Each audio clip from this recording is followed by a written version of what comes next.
I've seen both. Direct selling companies that say, "Hey, there's another market out there. Can we do the splits? Can we do both?" And I think you've got to give a lot of thought to it. Yes, the global retail market is $30 trillion, and when you talk about the multi-level marketing industry is 180 billion, maybe it's 190 billion, right? That's less than 1% of the global retail. So first of all, there's huge space, right? There's a lot of room to play there, but it's a very, very unique and well-defined industry as well in how you do it. And you hear these growth stories, you hear all kinds of great things, but it doesn't happen overnight and it doesn't happen by itself. And it's still a heck of a lot of fun.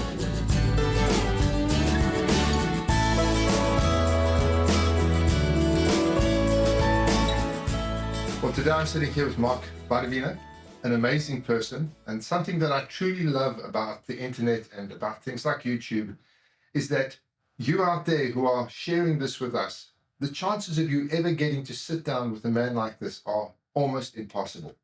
And today I get to sit at the feet of a giant, at the base of the cliff, and speak to somebody who's truly amazing, who's truly awesome, and who's really done it all. He's been there.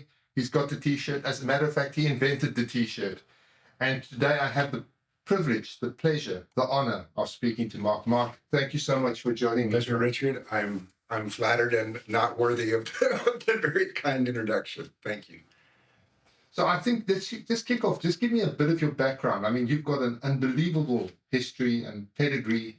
So you can hear from my accent, I'm born and raised in the U.S., in Michigan.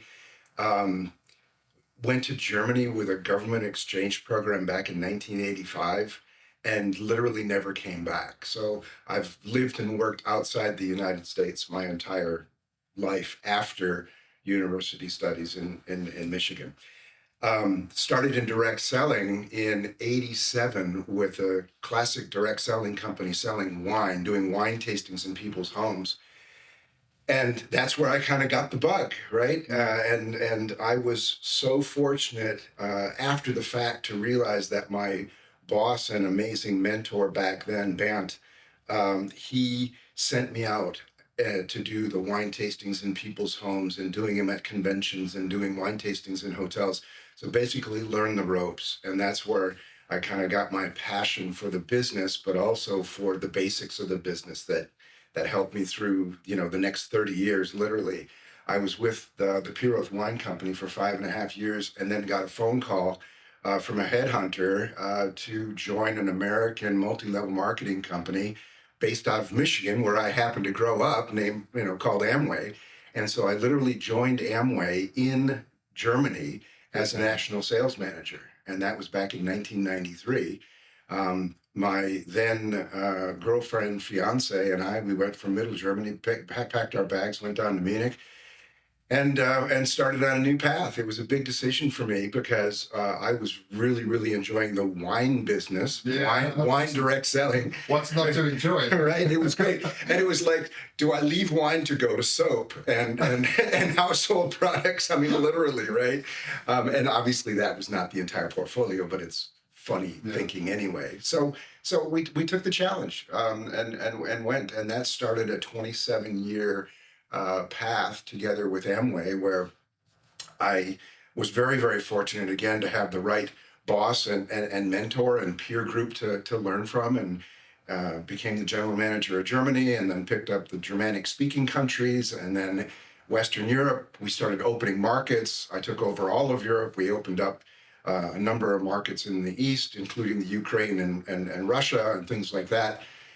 And then in 2011, the phone rang, and it was my boss and mentor again from the U.S. who said, we've got a lot of our sales percentage-wise are coming from Asia, and if you want to kind of continue on in the corporate ladder progression, then you need to get some Asian experience. And the position of the president of Amway Japan was open, and so we packed our bags and went to Tokyo, and we went there for approximately 3 years, and it turned out to be 7.5. And in Japan, I was very fortunate to have a couple of opportunities put in front of me that we were able to manage well, and did that for 3 years, and then took over as the president of Asia Pacific for the Asia Pacific countries, which is basically from Japan all the way down to New Zealand, and did that then for 4.5 years as a member of the global executive committee and whatnot, and everything that goes along with that. So, kind of in a nutshell, that's my career path. I have a lovely wife. We've been married since '94. We have 2 kids, one in the U.S., one here. Both are international and worldly, thanks to the opportunities that I've had, being able to travel and whatnot. And kind of in a nutshell, that's who we are. It's amazing how an industry like ours, you said, oh, we're selling soap, but in actual fact, it's so much more than that. Absolutely. It's a whole lifestyle, it's a whole concept that people buy into, and people can become part of it, and how it can absolutely open up your whole world, change everything for you. And I'm sure that's how you feel, and it changed your life. It's changed my life, and it's been so motivating knowing that you're helping people change their lives. And you just don't see that in a corporate world like that. You don't see it when people are being hired and go to work and go home and whatnot. Where people are seeing an opportunity for whatever reason it is. I know that you're from South Africa, because one of the most amazing stories I know is somebody who was literally living in the slums in Soweto, and saw the opportunity and really just wanted to increase the lifestyle opportunity for her own family, and did, and went on to achieve one of the highest qualification levels in Amway, Diamond, and did it. And did it, without having to have her own great financing and whatnot. The system was there, the infrastructure was there, the support unit was there, right? And she did it, and she tells her story on stage and motivates other people. And that there's those kinds of stories are countless. There's thousands upon thousands of those stories that are out there, and that's what's so fascinating about our business. And that's what actually gets us up in the morning and gets us to work. It's because that there's people there that are actually changing their lives. Yeah. It's not what keeps you up at night, it's what gets you up in the morning, right? And that's 100%. it. Right. 100%. That's exactly it. Now, and in my experience, one of the big things about this is that if you take a corporate business, it's sit down, shut up, do the work I tell you to do. In our business, you cannot possibly do that, because you've got this army of volunteers who you're working for, and they have to be motivated, they have to be incentivized, they have to be coddled. There's a whole different mindset to working with the people in the multi-level marketing space from a corporate point of view than Right. what you would do with a traditional business. I mean, and managing that fine line, that tightrope that you're on, because yes, they are independent by legal definition, but they are dependent on the opportunity that they've signed up for when they're participating in it. And so when you're communicating, it's not like sending a memo out in the corporate world, and you just say, okay, this is our new direction and this is what we're going to do. You might get input and so on and so forth. But when you're dealing with people who have mastered this independent business opportunity, and you want to course correct with them on whatever it might be, and then getting their independent inputs, and they're all different, and they all have experience, egos, agendas, things that they want to get done, ways that they've built the business they don't want to touch. It's a fine line between finding the right corporate direction and how to apply it and make it effective in the field. Yeah, and you say to them, listen, this is the way we're going. And they say, fantastic, love it. I'm still going this direction. Yeah, you've got these great policies on, no activities in unopened markets. And then they leave the room, and then they go and start speaking another language with somebody at the next coffee table, because that they're talking about opening or doing business in the market that you've just told them on stage we're not going to open, right? It's so that is the challenge. And that brings me to the point, if I'm a corporate, if I'm a CEO, and I'm thinking, hell, we're really struggling in the retail market. Because retail, never finished my story early on, but we'll finish it later. Retail's difficult. And they think, well, I wonder if we should try our hands at multi-level marketing. Why would you say, what would be the reason to actually say, let's go the MLM route rather than traditional sort of retail route? That's a good one. Because I've seen both. Um, Direct selling companies that say, "Hey, there's another market out there. Can we do the splits? Can we do both?" And I think you've got to give a lot of thought to it. Yes, um, the global retail market is $30 trillion, and when you talk about the multi-level marketing industry is 180 billion, maybe it's 190 billion, right? That's less than 1% of the global retail. So first of all, there's a huge space, right? There's a lot of room to play there, but it's a very, very unique and well-defined industry as well in how you do it. And you hear these growth stories, you hear all kinds of great things, but it doesn't happen overnight and it doesn't happen by itself. And it's still a heck of a lot of hard work and sweat and whatnot to make those businesses successful and sustainable at the same time. So to your question, I'm a corporate executive, and I think the way I would approach it is I would have to have the wherewithal to say, I'm not going to task my marketing and sales division to come up with a multi-level marketing or a direct selling solution. I would want to start from scratch. That would be my advice, would be to not try and mix things and end up with mud, right? You really want to have a clear approach and a measurable direction and not have, it's not a part-time job.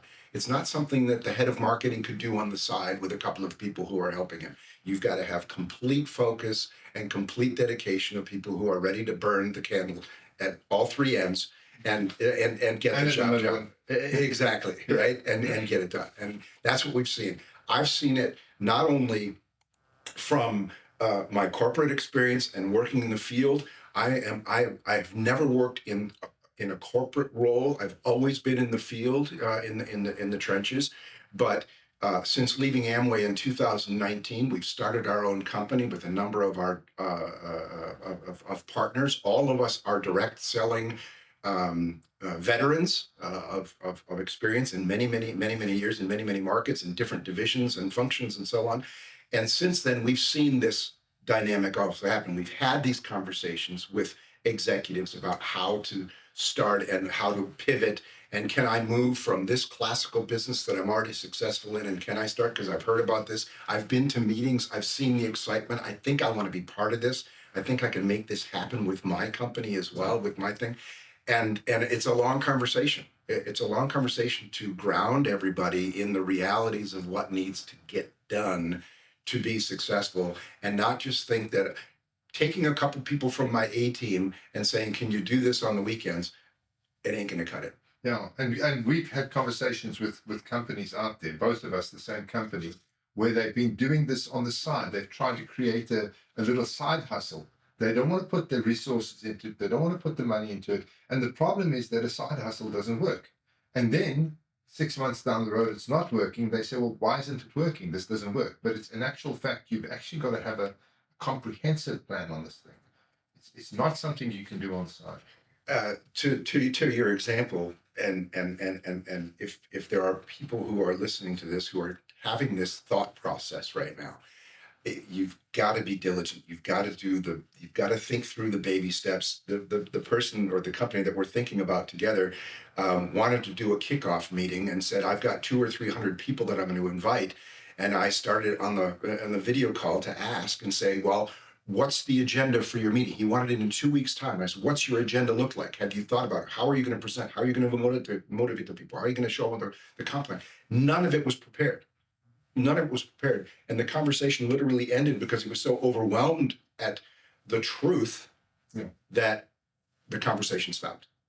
And I literally don't know what's happened since then. So I mean, we don't need to get into that. Sure. Because obviously, we wish him and would like to help him succeed. But the bottom line is that what happens is very often the guy sits down with a spreadsheet and then he creates this exponential calculation. 2, 4, 8, 16, 32, 64, 120, 5,647,000. Let's go shopping for Porsches. And they do those numbers and they see that growth because these businesses grow like that, Yep. no question. But what they Thank you. what they don't recognize is actually what goes into making that growth happen. The fact that you've got incentives and recognition and you've got a social plan around how you're going to make your people a cohesive team. You've got a product. How do you educate your people about the product? How do you present the opportunity? What kind of collateral you have? I mean, there's just a mountain to climb before you launch an MLM business. It's crazy. And for all of the people who are brave enough to say, I want to try something in a startup arena, 19 out of 20 unfortunately don't make it. And it's no different in MLM, although people might think that once you've got that product in the story that I'm lining up at the Porsche shop, as you just said, right? That may be your destiny, but it's going to be a long road. And those who think that the infrastructure and all of those other holistic components can come later, they're an afterthought. I believe you're setting yourself up for failure. 100%. And so I speak to a lot of companies that are wanting to get into the space. And the first thing I say to them is, listen, guys, you have to do a complete walkthrough. And if you want to do it yourself, you are going to make a ton of mistakes. And you actually need to get companies involved who have done this before, who've walked this road, who can actually do the work for you. It's going to cost you a few dollars.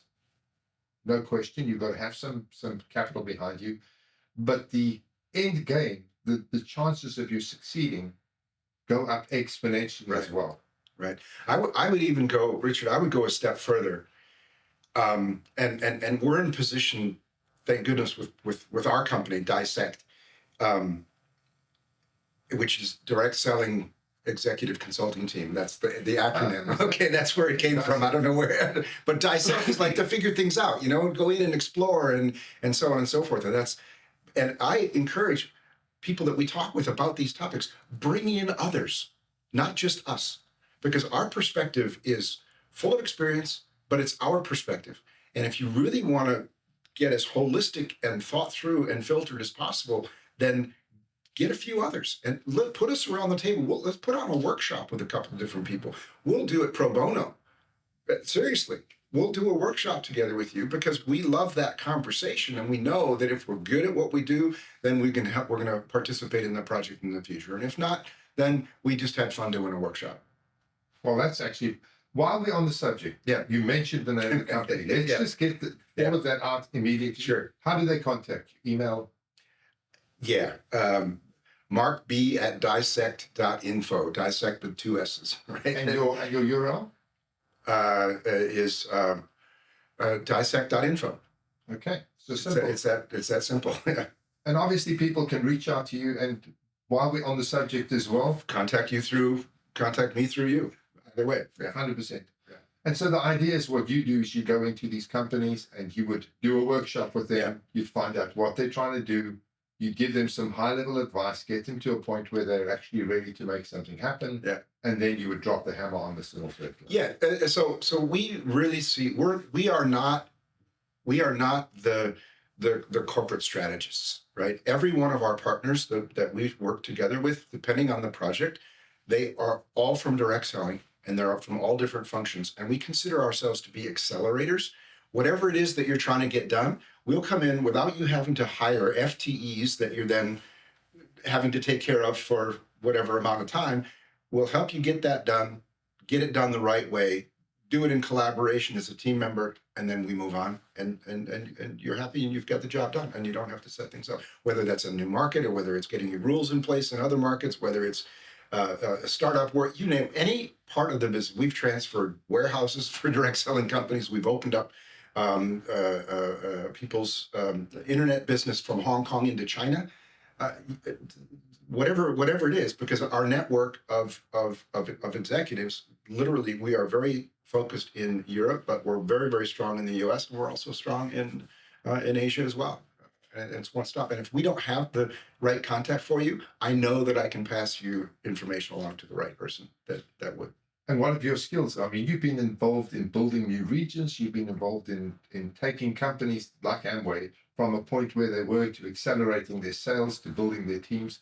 So if a company, for example, was stuck, they'd been on X million dollars turnover for a whole. Revitalizing markets, restructuring markets, internal restructurings, you name it.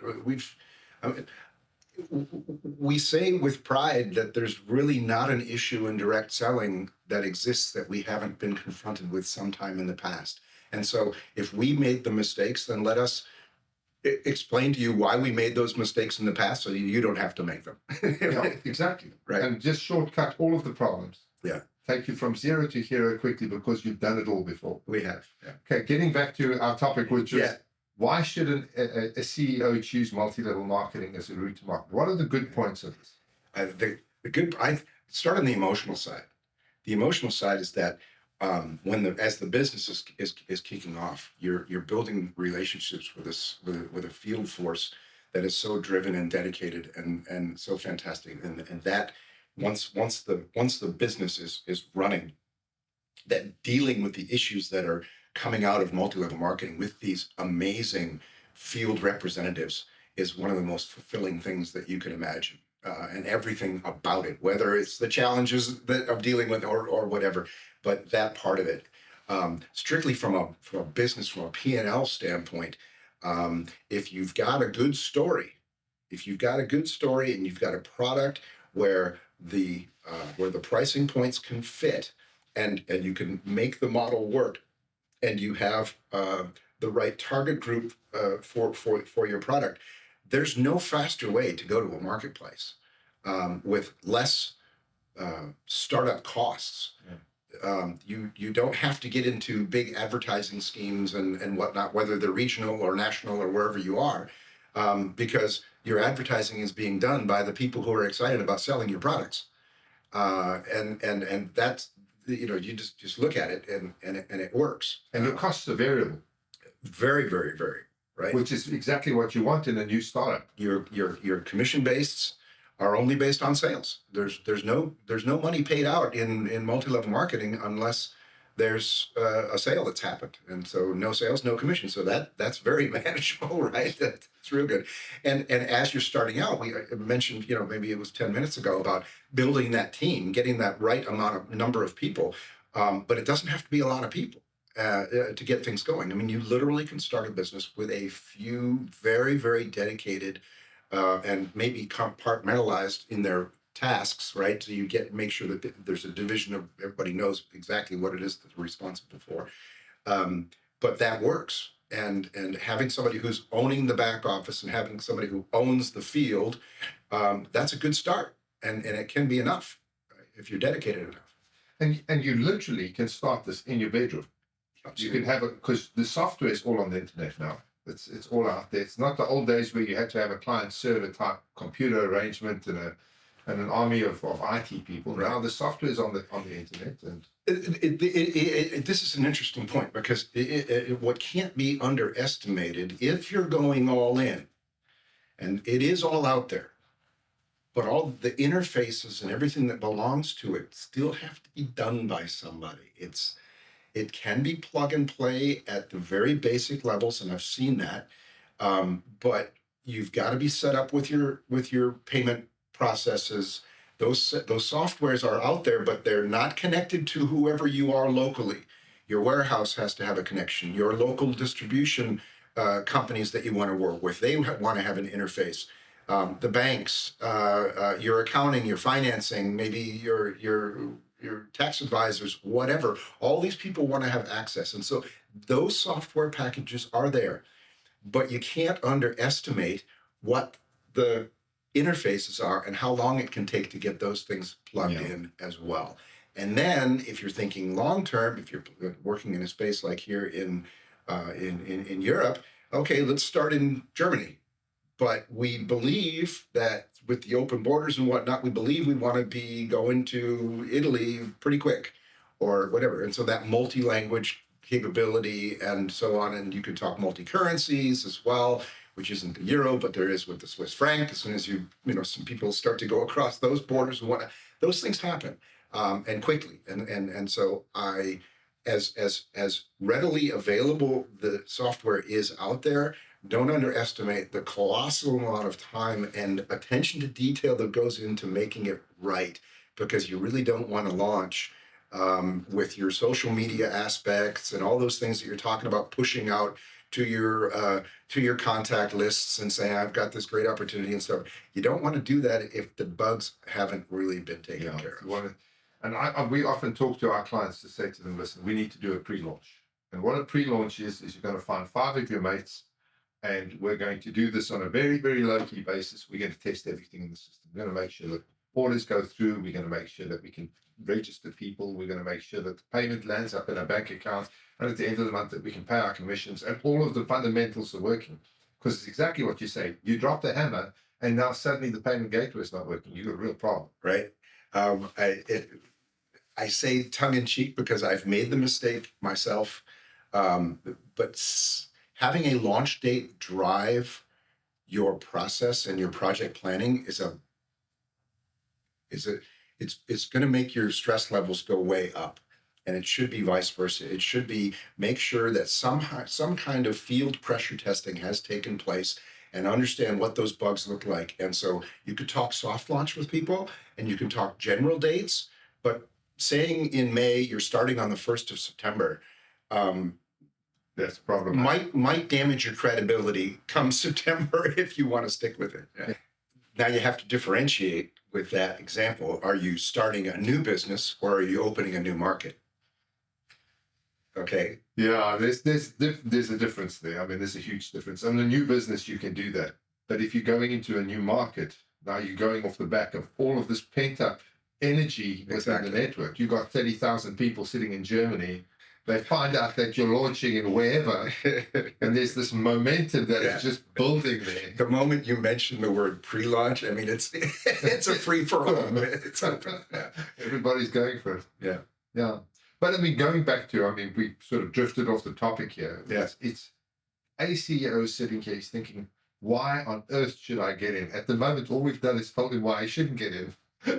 Why would you get into this thing? So there's the human side of it. Low startup costs and is probably the biggest one. And I would say pick up the phone. Let's have a brainstorming on what product it is you have to offer and what your story could be and how we can make it work.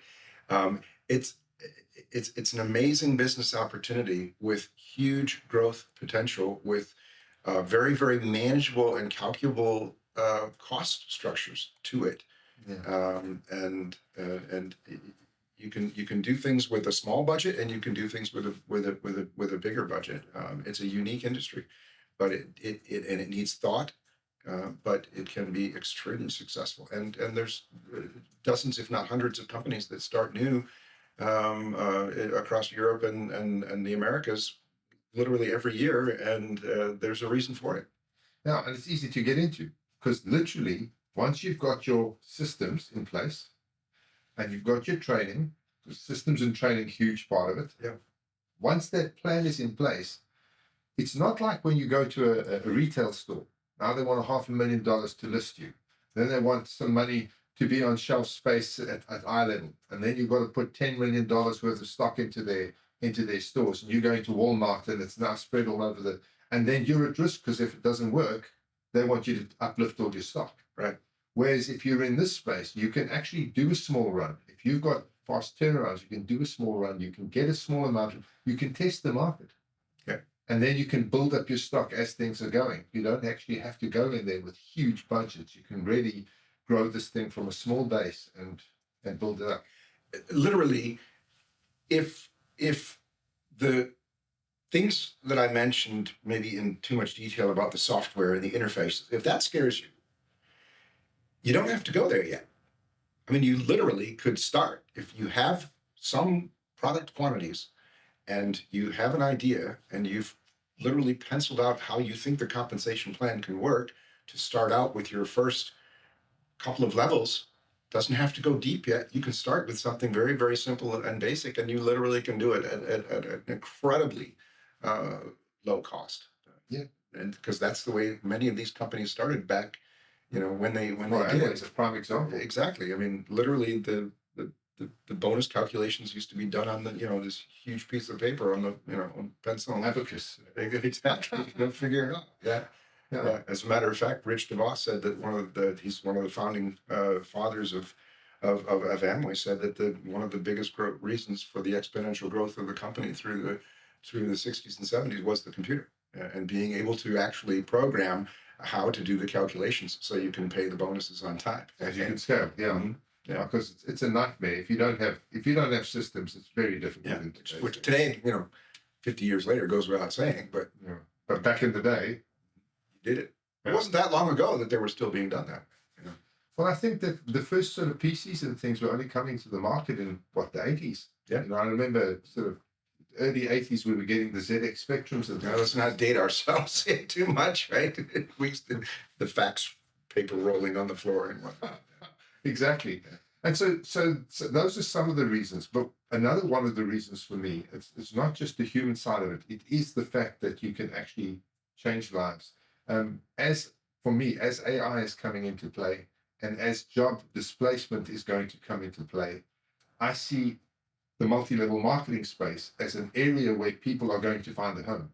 Because if you're I don't know, just let's say you're an accountant, and as accounting bots become more prolific and start doing the work, you might find yourself out of a job.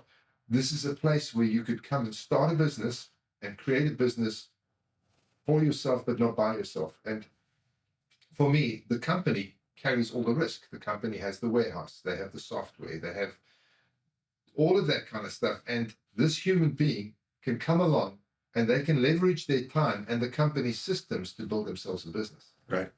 So it's an interesting aspect, I think, that you're or trail that you're going down here, because it literally,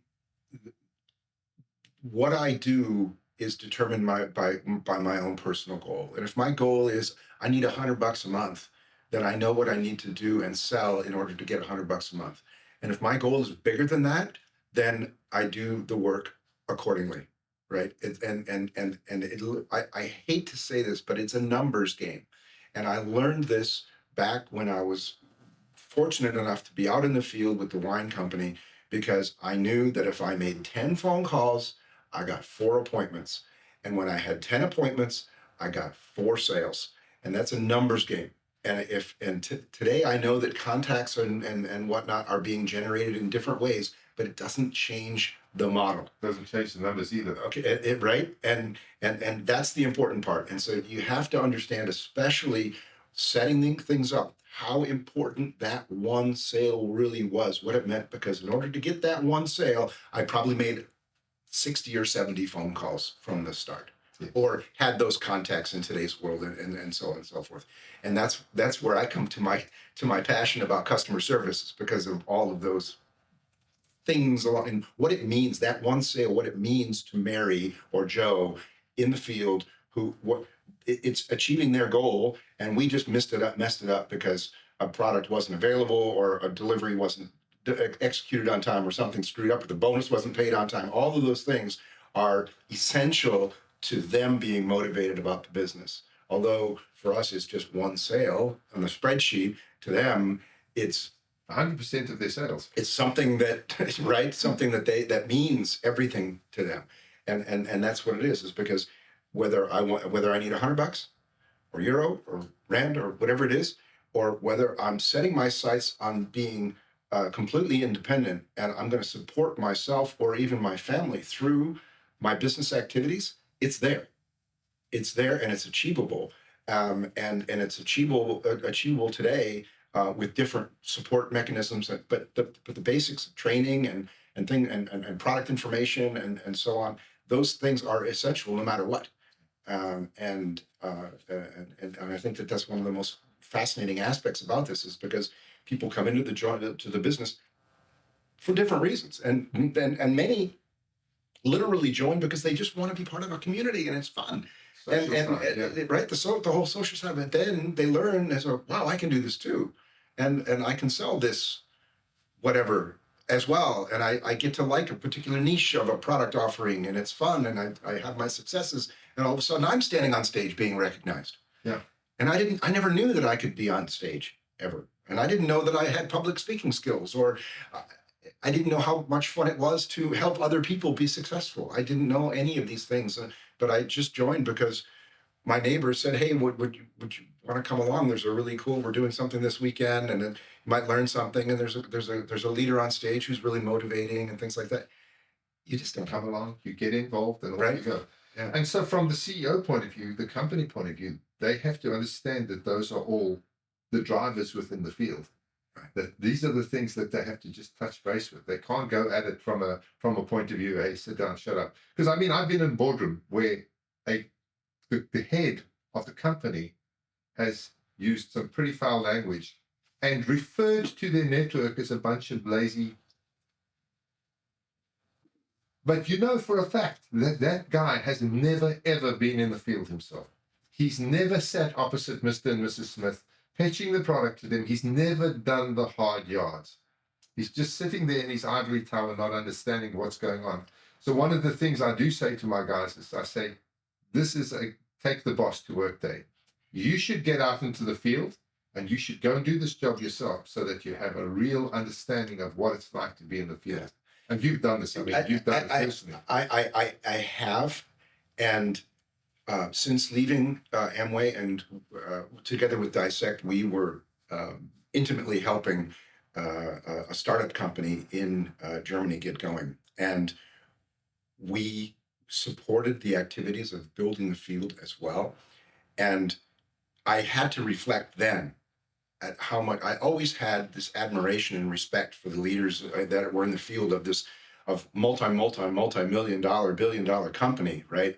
And what they do. But actually doing it and going through those steps and the pains and the frustrations of people who say, yeah, I'll see you at 9 o'clock on a Zoom call, and then they're not there, and you call, oh, I forgot, and my dog and my car and my this and my that, and so on. And the work that is done by the field can only be respected and understood by somebody who's actually done it. And even if you've only done it for a day, that you're going to have that respect. And when you try it yourself and you have the amazing feeling of excitement when it works, and you have the pitfalls and you have the demotivation of when you've knocked on that door and the people close the curtain because they don't want, they said yes to an appointment, and then and you're standing in the rain and you go back to the car and you drive to the next appointment, right? Yeah. And that's all part of it. But to what you're saying,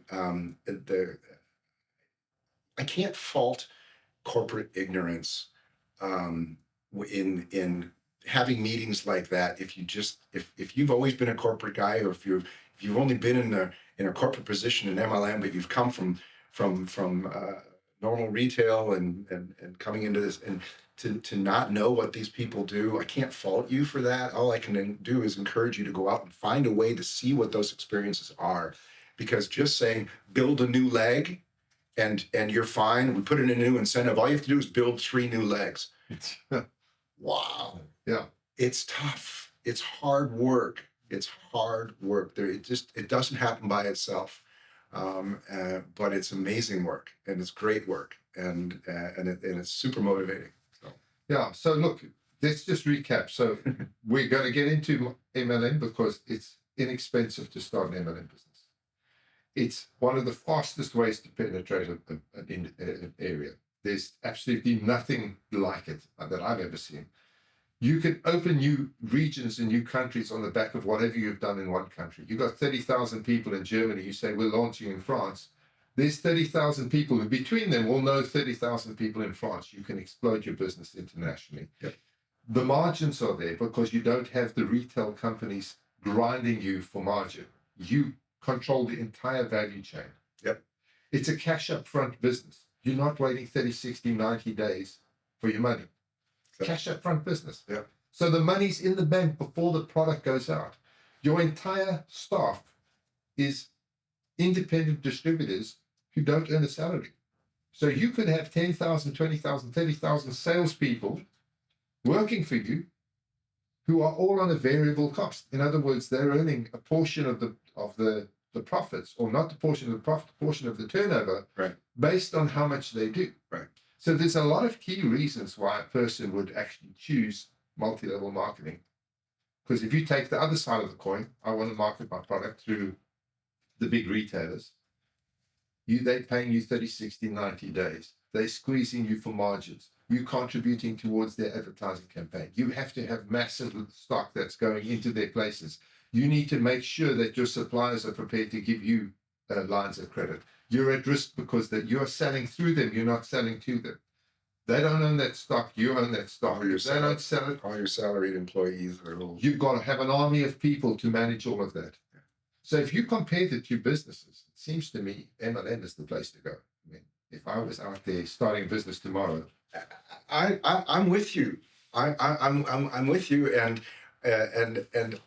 the entire list I think is absolutely right. And all I can say is that I would encourage anybody who's going through that, think about those things, but also think about what is necessary behind it to make those components as they are, as attractive as they are, but to make them work from the beginning, and that holistic business approach that is necessary.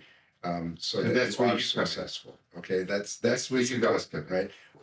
As right as those comparisons are, I've had too many conversations where people think it's too easy. Okay, no business success is easy anywhere in any industry. It's just not. And I hate, wrong word. I dislike when I hear that multi-level marketing is this, shoes. It's. All you have to do is I want the best for this industry. I want to see this industry just flourish for the next 100 years, right?